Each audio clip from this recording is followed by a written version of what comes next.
25,35,000 మంది రైతులకు 20,616 కోట్ల రూపాయల 89 లక్షలు, దాదాపుగా 20,617 కోట్ల రూపాయలు రైతు రుణమాఫీ చేసిన చరిత్ర మా ప్రభుత్వానిది,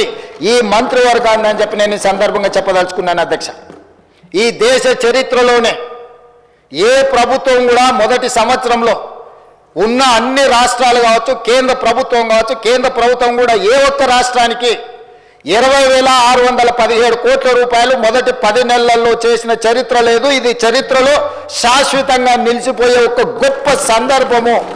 25,35,000 మంది రైతులకు 20,617 కోట్ల రూపాయల రుణమాఫీ చేసి రైతులను రుణ విముక్తులను చేసి ఆత్మగౌరవంతో తలెత్తుకొని బ్రతికే విధంగా ఈరోజు రైతులకు స్వేచ్ఛనిచ్చిన ప్రభుత్వం మాది అధ్యక్ష. ఈరోజు ఆ రైతులను ఆదుకోవాలన్న ఆలోచనతోని ప్రయత్నం అంతా చేసినాం అధ్యక్ష. అదేవిధంగా అధ్యక్ష, గతంలో రైతు బంధు అన్నాడు, ఎన్నికలు వచ్చినప్పుడే మాత్రమే ఖాతాలలో పడేది. కానీ ఈసారి 2023 ఎన్నికల సందర్భంగా ఆనాటి ప్రభుత్వం ఔటర్ రింగ్ రోడ్డును అమ్మేసి, కోకపేట్ల భూములను అమ్మేసి, ఉన్నాయని ఊడ్చుకొని తీసుకొని పోయి రైతులకు రైతు బంధు పథకాన్ని అమలు చేయకుండా ఎన్నికల కోడ్ను అడ్డం పెట్టుకొని తప్పించుకుంటే మా ప్రభుత్వం వచ్చిన మొదటి 3 నెలల్లోనే తమరికి తెలుసు అధ్యక్ష, 7,625 కోట్ల రూపాయలు రైతు భరోసా పథకం కింద ఆ ప్రభుత్వం ఎగవేసిన రైతు భరోసా పథకాన్ని మన ప్రభుత్వం ఈరోజు అమలు చేసి మొదటి 3 నెలల్లోనే వాళ్ళ ఖాతాలు వేసింది అధ్యక్ష. అదే కాదు, ఆనాటి ప్రభుత్వం రైతు బంధు కింద సంవత్సరానికి 10,000 ఇస్తే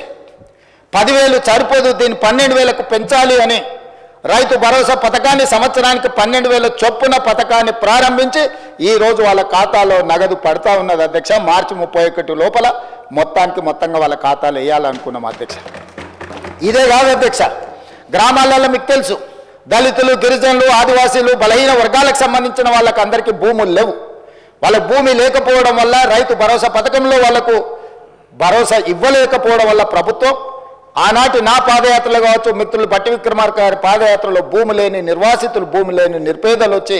అయ్యా మాకు భూమి లేదు, భూమి ఉన్న వాళ్ళకే ప్రభుత్వ సహాయం అందుతుంది, భూమి లేని మా గురించి ప్రభుత్వం పట్టించుకోవాలి కదా, మీకు బాధ్యత లేదా అని వాళ్ళు అడిగితే ఆలోచన చేసి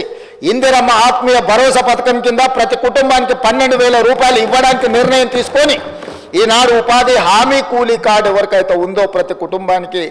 ఇందిరమ్మ ఆత్మీయ భరోసా పథకంలో 12,000 రూపాయలు భూమి లేని నిరుపేదలకి ఈరోజు మన ప్రభుత్వంలో పథకాన్ని అమలు చేస్తున్నాం అధ్యక్ష. భూమి లేని నిరుపేదల యొక్క ఆత్మగౌరవాన్ని నిలబెట్టడానికి ఈరోజు నా ప్రభుత్వం ప్రయత్నం చేస్తుంది అధ్యక్ష. అదేవిధంగా అధ్యక్ష, ఒకనాడు మీకు తెలుసు, ఆనాటి ప్రభుత్వం కేంద్ర ప్రభుత్వంతో కిల్లి కజ్జాలు పెట్టుకొని ఫుడ్ కార్పొరేషన్ ఆఫ్ ఇండియా సేకరించే వడ్లను సేకరించకపోవడం, ఇవ్వాల్సిన బియ్యం ఇవ్వకపోవడం, మిల్లర్లతో కుమ్ముక్కై